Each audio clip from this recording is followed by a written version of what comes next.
Hey, you too. Uh. All my life, been grinding all my life. Sacrifice, Hey, hustle, pay the price. listen, YouTube. Got the roll. Here's the situation. All my life, I've been grinding I all my have life. a lot to All my offer life, to the world. grinding all my life. This is my everyday life. Sacrifice, I sit at home. I figure out how to network to help other people out to do other things. As I was saying earlier, I'm gonna let this song play out first, and then we're gonna get into it. One thing that's for sure, not a stranger to this life. Got a safe that's full of Franklins and a shoulder full of stripe. Don't know a nigga like myself. I say self-made, meaning I design myself. County jail fade, you can pull my value. Spot raid, swallow rocks, I'm getting high myself. Nah, damn right, I like the life I built. I'm from West Side 60, shit, I might got killed. Standing so tall, I think I might got stills. Legendary baller like Mike, like Will. 96 Impala, thug life on wheels. Up against the wall, Subscribe to my channel. like a motherfucking boss, that's me how I feel. Successful street If y'all nigga, wanna roll with me, I need 1,000 subscribers. All my life, That's all I need, 1,000 subscribers. Sacrifice, hustle, pay the price. One slice, got to roll the dice, that's why. All my life, I've been grinding all my life. I have an upcoming concert all my life, been grinding all my life. on the 25th. Hustle, pay the price. One slice. As you can see, I got my man Prince from the GS Boys. I'm having a birthday on the 25th. I need y'all to lock in. I will have a lot of different celebrities that will be coming down, showing some love to my Aurora area. Being a radio personality with iHeart, it gives me the opportunity to be flexible and to do a lot of great things, man. My focal point is the community and the youth. We have to show concern about the youth, man. We're going to talk a little bit about that. But please don't forget to like and subscribe to my channel.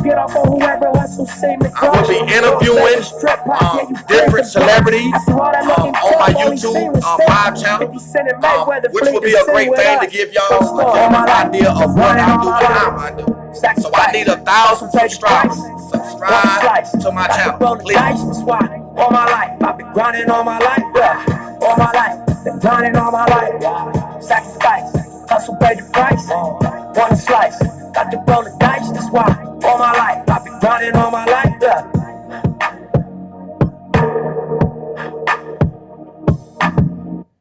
Okay, that's over with. I'm gonna get right directly into what I was talking about. Here's the situation. We always talk about white folks, right? White man this, white man did this, and white man done that.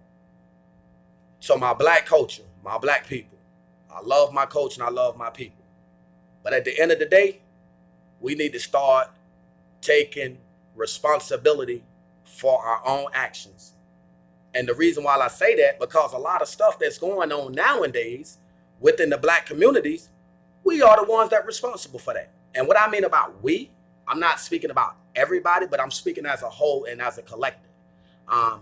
We need to learn how to figure out how we can be effective in the lives of the kids, man. I have a story. You know, I've been down some roads in my life. Obviously, God gave me a second chance back out into society. And I have been taking some total advantage of that. I have been homeless at one point. You know, I didn't have anywhere to go. I was sleeping in my vehicle. You know, it came close to, you know, literally eating out of trash cans. But I kept my faith and trust and belief in God. And I asked him, you know, to guide me into the right direction. You know, and his response was this right here. Start doing things my way versus your way, and typically you will see better and different results. And which I started doing. So the things that I now have control of, I control. The things that I don't have control of, I allow God to control those things for me. And I say that to say this. A lot of times, these kids feel unloved and unwanted at home. And so what they do, they turn to the streets, hoping that the streets can fill those open voids within them. And that's just not the case. A lot of these guys, boys and girls, are too young and not conscious and aware enough to know that that is not true. Because speaking from an adult standpoint of view and from experience, we know that the street only have two things to offer. One, death, and the other one is jail. So how can we make a difference in society? We find ourselves asking ourselves those same questions repeatedly over and over and over again. It's simple. Stop talking about the problem and just be the solution to the problem. You know, the more we remain involved in the lives of the youth, man, you know, there's a difference that we can make when we do those type of things. You know, we always talk about, you know, we want to see the best for our kids or whatever, but we are not actually doing anything to bring about that change. And we know change starts within self. Change is nothing other than a process. Me personally, myself, I just can't walk up to someone and be like, you know what, hey, you need to change. No, change starts within self. You got to be willing to want to change. You have to be willing to want to get rid of the old things and come in with the new things. All I can do from a personal standpoint of view is motivate, inspire, and encourage you to want to do something differently. There are some things that I've been through in my life, you know, in prison and stuff like that. And, you know, from 17 to 38, I spent 20 years and 6 months of my life in prison. Not because I've done something. It's because I found myself hanging around the wrong people, wanting to be involved and around different things, not paying attention to my parents, my mother.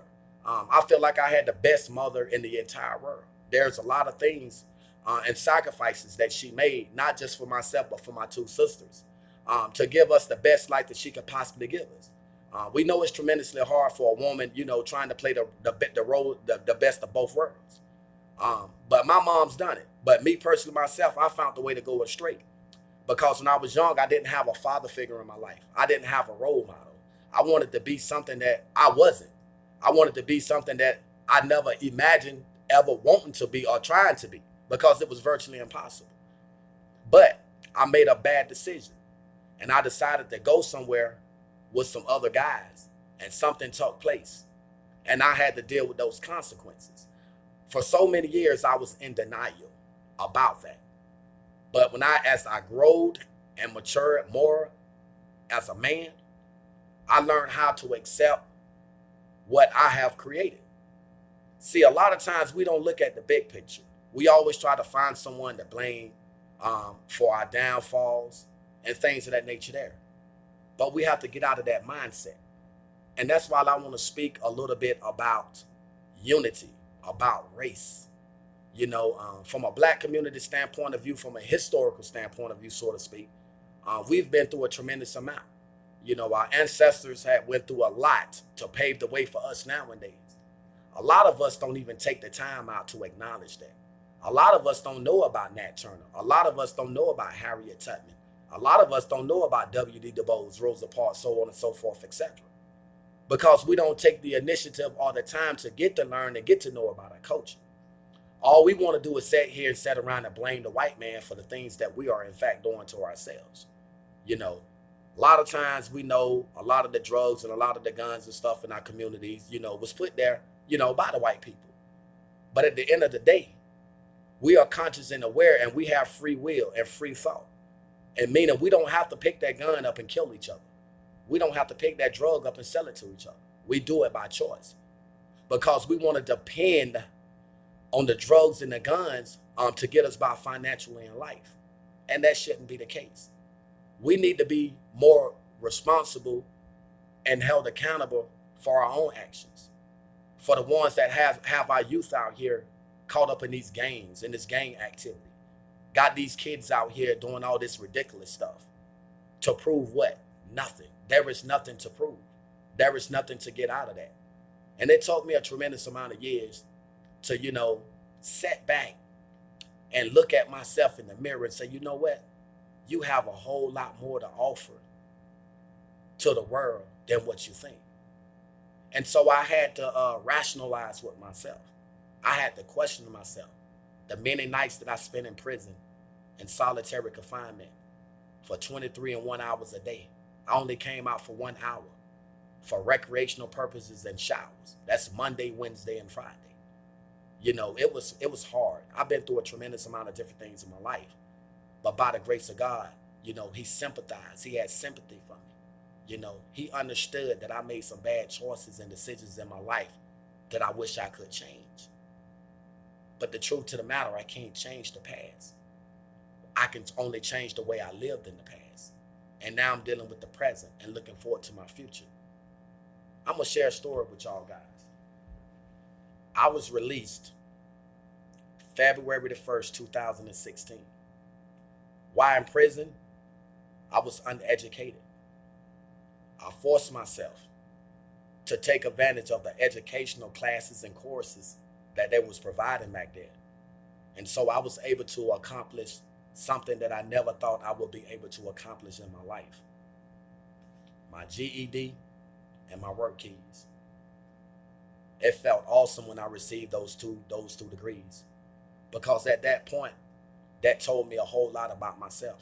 That told me that I had the potential to possibly be whatever I want to be in life. I just had to work hard and towards that.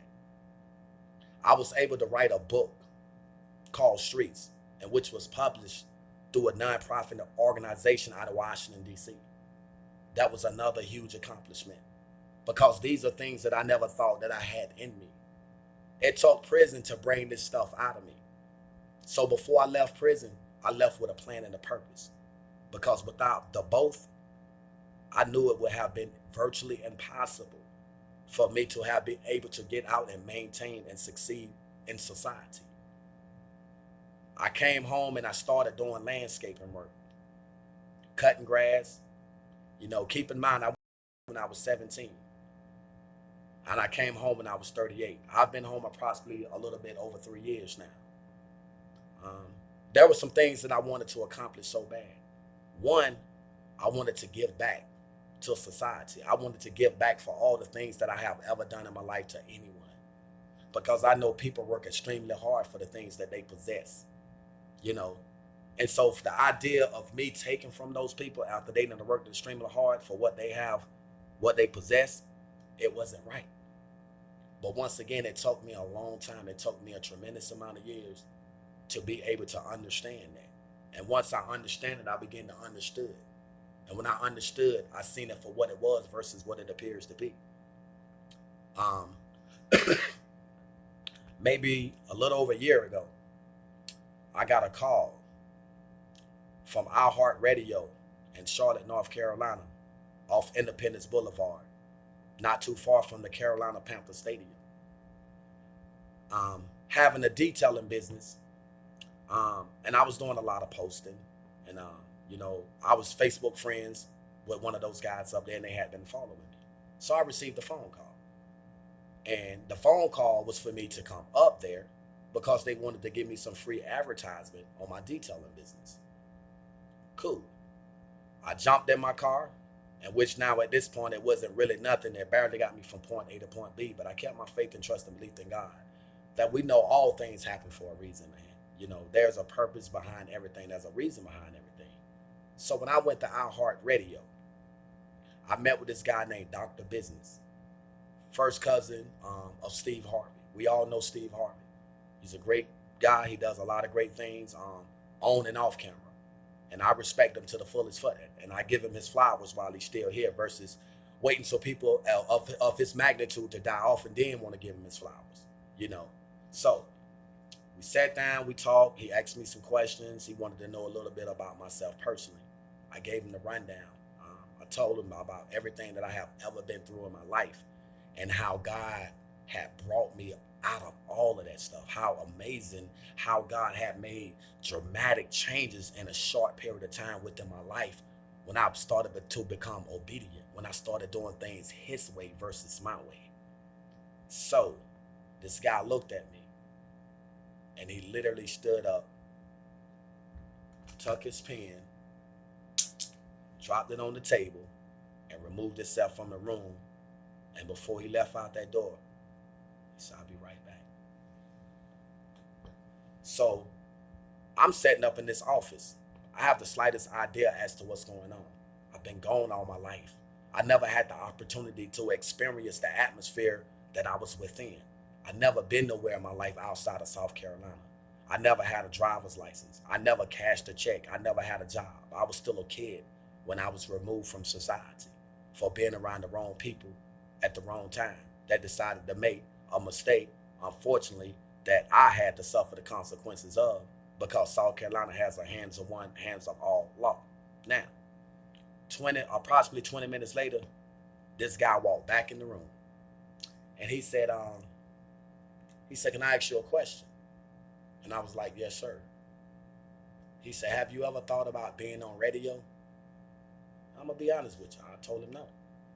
He said, would you like to be on radio? And I said, of course.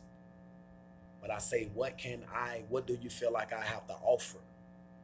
He said, young man, you are a walking testimony. You literally spent your entire life in prison. Your story can help save a lot of these kids, man. And I'm going to be honest with you. Since I've been home, I've been going extremely hard to the best of my ability and with God to be heard. Because I know what it's like. I speak from experience. A lot of these kids don't know what's on the other side until they get there. So why wait for someone to learn from their own mistakes when they can learn from ours? We are the problem because we don't take time out with these kids, man. We don't do normal, basic things with these kids, And what's so ironic and painful about it? It's when I see a lot of people on social media and YouTube just really doing ridiculous stuff and get all the views and all the subscribers in the world. But the minute you have someone that brings something from a reality standpoint of view, everyday life, people like us, we don't get that support. I created this live YouTube channel. It's because I'm asking for support. I have so much to offer to the world. White, black, green, purple, yellow, Hispanic, it doesn't matter. I'm unlimited because all lives matter, not just black lives. White lives, Hispanic lives, everybody's lives matter, man. We can't set a limitation onto the people that we demonstrate our love and affection to or respect. Because truth to the matter, what happened back in those times, a lot of these white folks nowadays don't have nothing to do with it. A lot of my support comes from white people. I have a nonprofit organization that I'm striving to put together. And I have a lot of people that are striving to help support me. But from a financial standpoint of view, I don't have the money to do the things that I want to do, like build recreational parks in my area, to be able to take these kids places they've never been before. A lot of them don't know about Atlanta, Georgia. A lot of them don't know about New York. A lot of them don't know about Tennessee. A lot of them don't know about Charlotte because they've never been outside of South Carolina to be able to get this experience. And this is what these kids need, man. My state, South Carolina, from an educational standpoint of view, we have the lowest IQ. And that should speak volumes because they spend and waste more money in towards building more prisons to incarcerate people versus building more money or putting it back into the educational system to help enhance the education of the kids. And so now we back to what I was just not speaking on. It's always the white man. And that's just not the case. We got to get past and beyond that, man. Life is bigger than that. I love everybody. I treat everybody equally because at the end of the day, a lot of these kids was raised to be racist in some type, way, form, or fashion. So we can't hold those kids accountable for that because that's the way their parents raised them. And so I want to create a youth empowerment event in which I will be putting together. Hopefully, I get the subscribers I need. Right now, I'm just sharing a little something with y'all guys about myself. Like I said, there's a lot of things that I do for us, from blogging, doing lives. I interview different celebrities. I have connections with the music industry. I was just in Fisherville, Virginia. If any of y'all guys are familiar with Fisherville, we had an Augusta Expo. And I was able to meet, greet, and interview the Outlaws, Keisha Cole's brother, Nutso. I do have that footage captured on my device, in which I will be sharing over to my YouTube channel. Rough Riders, Def Jam, Slip and Slide. I do a lot of different events, expos. I'm involved in a tremendous of stuff. But this guy, No Cash, which is a great friend of mine from Florence, South Carolina, this homeless guy, I want to support him as much as possible. And he has demonstrated that he support me as well. So him and I will be getting together, and we will be doing some lives. We will be doing some blogs. We will be doing this and we'll be doing that. All I'm asking is for you guys to subscribe to my channel. Like, share, comment. All that stuff matters. It starts somewhere. A lot of times people don't want to support you, not because it's not that you're not doing great things. A lot of times people envy, display jealousy, hatred, greed, which is the four main characteristics of the devil. Right now, we are in the state world of emergency. This is not the time to demonstrate those characteristics and towards anyone. You know, we always talk about unity. A lot of people don't know the definition of unity. Unity stands for a lot of things. Unification, you know, together we stand, but divided we fall. You see what I'm saying? So there are things that we must question ourselves about. Obviously, I'm still pretty new at this.